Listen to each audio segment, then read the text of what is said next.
আল্লাহ নবী দয়াময় রহমতের নবী হযরত ওমরকে বুঝাইলেন, ওমর এই ইহুদি নতুন মানুষ, জীবনে কোনোদিন আমাকে দেখে নাই, আমার কথাবার্তা শুনে নাই, এই জন্য বুঝে না। তুমি নীরব থাকো, চুপ থাকো, পয়সা থাকো, কোনো কথা বলো না, এবার বুঝে রাখবো। আবার দ্বিতীয়বার এই কথাই, সাপ যদি শিকার করে বাচ্চ নাইলে 12টা বাজে এরকম ওমর তো অনুমতি দিন না, এগুলো বুঝে না। তৃতীয়বার আবার একই কথা, হযরত ওমর তৃতীয়বার অনুমতি চাইলেন, আল্লাহ নবী ইশারা দিয়া বসায়া দিলেন। এবার চতুর্থবার ইহুদির আগে গুসায় হাতের সাপটা আল্লাহ নবীর সামনে জোরে সরে নিয়ে করে রাখে দিলাম। সাপ যদি শিকার করে বাঁচতে পারবা, নাইলে কিন্তু আজকে 12টা বাজে এরকম কত হয়েছে। হযরত ওমর সহ্য করতে পারতেছে না, আল্লাহ নবীর কাছে আবার চতুর্থবার অনুমতি চাইলেন। ইয়া রাসূলুল্লাহ, ইয়া হাবিবাল্লাহ, অনুমতি দেন, আমি এই বেয়াদবের গর্দানটা উড়াইয়া দেই। আল্লাহ নবী আবার ইশারা দিয়ে বসায়া দিলেন। এবার হইল লক্ষণীয় বিষয়, যেই সাপটা নবীর সামনে জোরে নিক্ষেপ করলো, ওই সাপ আল্লাহ নবীর সামনে একটা ছাত্র উস্তাদের সামনে যেইভাবে আদবের সাথে বইসা থাকে, ওই সাপ আল্লাহ নবীর সামনে মুআদ্দব ছাত্রের মতো আল্লাহ নবীর সামনে বইসা গেছে। উব্বা চিনছে না, সাপ কিন্তু চিনছে। উব্বা বুঝে না, এই সাপ কিন্তু বুঝছে। নবীর সামনে আদবের সাথে মাথা মতো কইরা বইসা গেছে। আল্লাহ ডান হাত মুবারক সাপের মাথার মধ্যে রাখলেন। আমার নবী হাত রাইখা এবার ডাক দিলেন, সাপ রে, এবার আপনার কাছে জানতাম চাই, নবীদের সাপের ডাক দিয়ে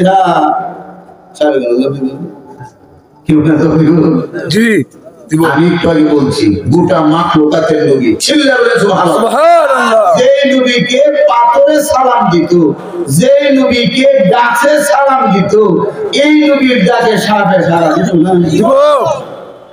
আল্লাহ নবী বলেন সাপ।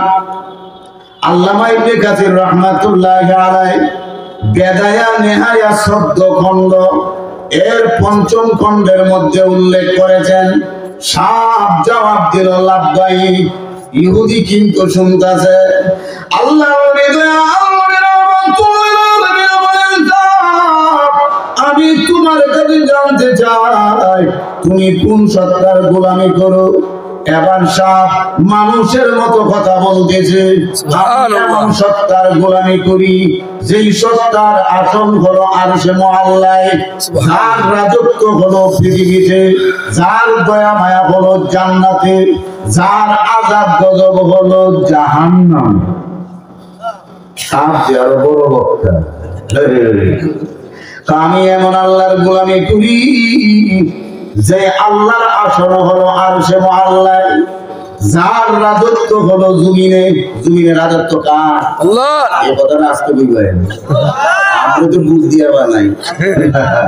আসমান জমিনের মালিক আল্লাহ, রাজত্ব আল্লাহ। যার দয়া মায়া জান্নাতে, আযাব গজব জাহান্নামে। আমি এমন সত্তার গোলামি করি। আল্লাহ দয়া এবার দ্বিতীয়বার সাপের মাথার মধ্যে বাম হাত মোবারক রাখলেন। এবার রাইকা দ্বিতীয়বার ডাক দিলেন, সাপ রে। এবার সাপ জবাব দিল লাব্বাইক।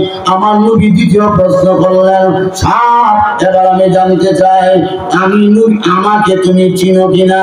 এবার সাপ মানুষের মতো জবাব দিল, আপনাকে আমি ভালোভাবে চিনি। সুবহানাল্লাহ, আমি আপনাকে ভালোভাবে চিনি।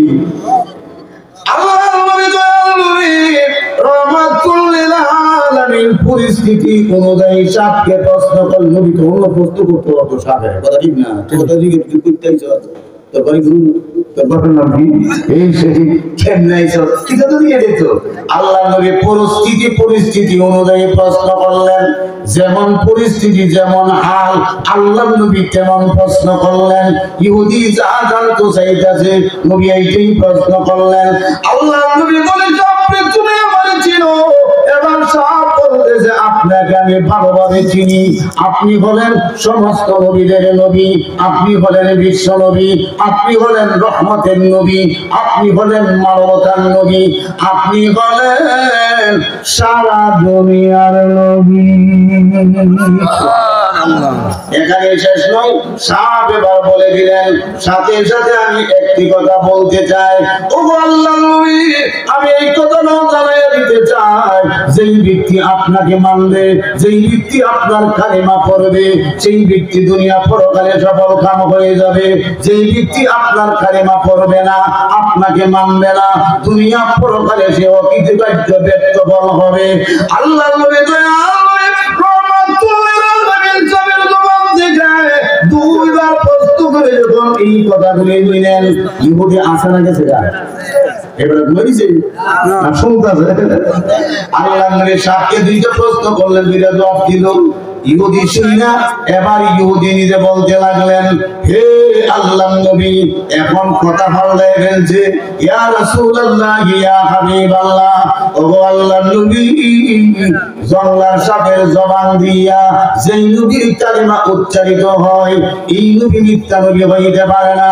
ওগো আল্লাহর নবী, এই জন্যে 5 মিনিট আগে সারা দুনিয়াতে আমার অন্তরে আপনি ছিলেন সব চাইতে ঘৃণিত, এখন 5 মিনিট পরে সারা দুনিয়াতে আমার হৃদয়ের ভিতরে সমস্ত মানুষের মধ্যে আপনি হয়ে গেলেন সব চাইতে দামি। সুবহানাল্লাহ।